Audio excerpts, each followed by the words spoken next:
Welcome to HFY Stories. Please subscribe to the channel. Your one click means the world to me. The sound is the thing I can't shake. Even now, 3 drinks into a story I've told 100 times since. 600 kilograms of crystalline champion hit a reinforced wall hard enough to flare the shield's white, and I felt it in my teeth from the commentary booth.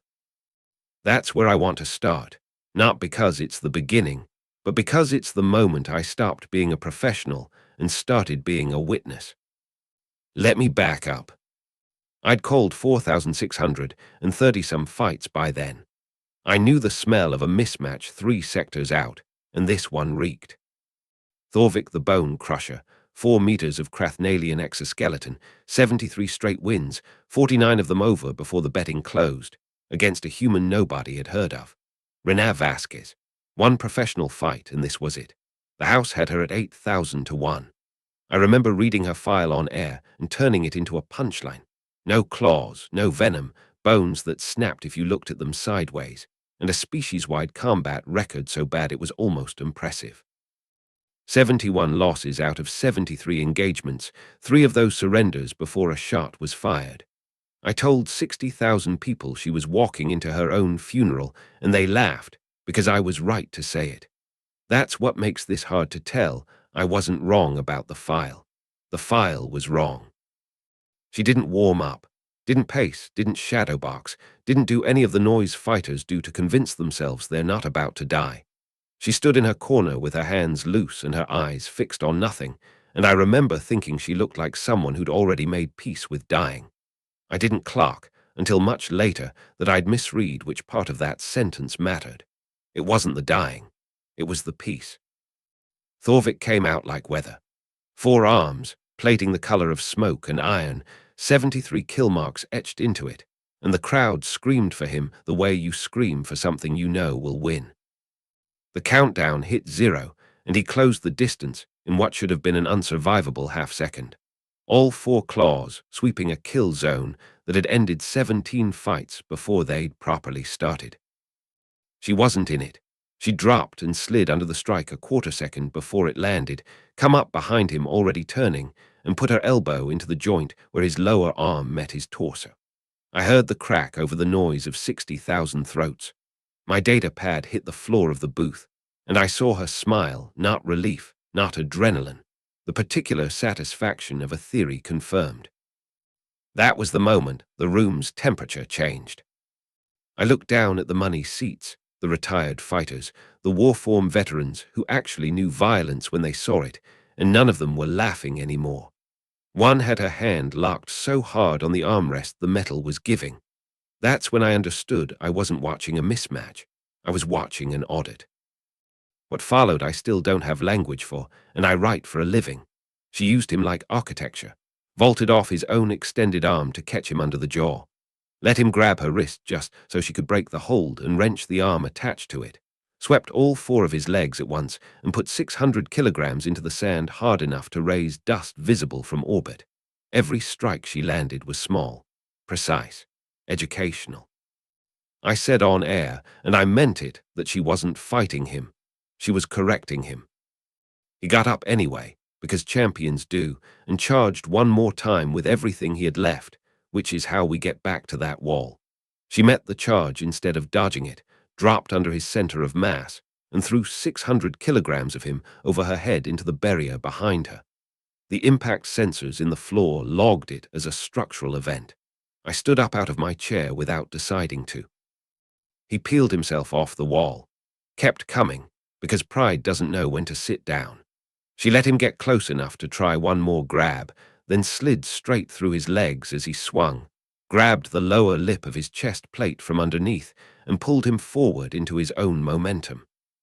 He hit the sand face first hard enough to crater it. Before he'd finished bouncing, she was on her feet, breathing steady, and she stood over him with her hands open at her sides. "You don't have to get back up," she said, not a threat, not a taunt, a fact offered once with the door left open.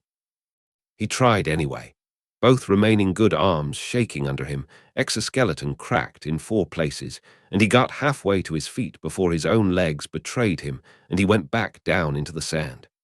The ref killed the match right there, 9 minutes, 47 seconds, and I said the words on air. I don't remember choosing them. She didn't wave, didn't circle the ring.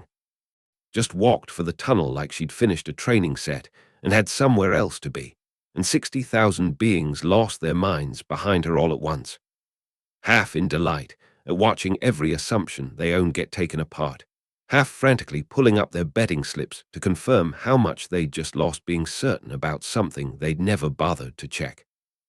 But the fight isn't actually the part I want to tell you about. It's what happened after, in the booth, with Belnara reading me the incoming messages off her data pad while I tried to remember how commentary worked. "They're asking if he took a dive," she said. "They're asking about enhancement tech. They're asking if it was staged. They're asking everything," I said, "except the one question that matters." She looked up, which is, "What else did we get wrong?" I pulled the species file back up on my pad, the one I'd read from an hour earlier for laughs. Class 7. Negligible threat. Recommended response. Mild caution, mostly because they talk too much. I read it again in the light of what I just watched, and it didn't look incomplete anymore. It looked like a lie that had gotten lucky for a very long time. "Do you know what they actually are?" Belnara said, scrolling. "This came through in a declassification 20 minutes ago. She's listed as a practitioner of 3 different combat disciplines. There are apparently hundreds more, back on their homeworld, different schools. Different centuries of them.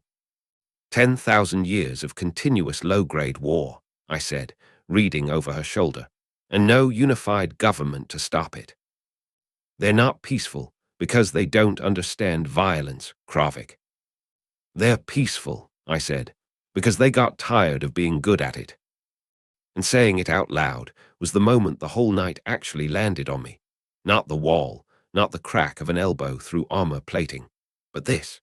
Standing in an empty booth at 2 in the morning, realizing that harmless and helpless had never been the same word, and that our entire side of the galaxy had spent generations assuming they were, and had simply never been billed for the mistake until tonight. I deleted the file. Not edited, deleted. A wrong assumption that gets updated is a correction. A wrong assumption that gets left in place for 40 cycles because nobody thought to check it is a weapon aimed at your own fleet, and I wasn't going to be the one still holding it when it finally went off. "Odds on humans," Belnara said, still scrolling, "went from 8,000 to 1 to even money. 6 minutes. Nobody thinks they're suddenly brilliant fighters. Nobody knows what they are anymore, and fear prices things a lot more honestly than contempt ever does." I finished my drink and ordered another, because I was going to need it to sit with the last thing she told me before I left the booth, that this hadn't been Vasquez trying. That this was a human's idea of ordinary effort, spent on a stranger she had no real reason to spare. I think about the fragment the cleanup crew found in the sand afterward more than I think about the crowd, or the odds, or the headline I filed that night. A clean-sheared piece of Thorvik's plating, cracked straight through by a species with no claws and no armor of its own.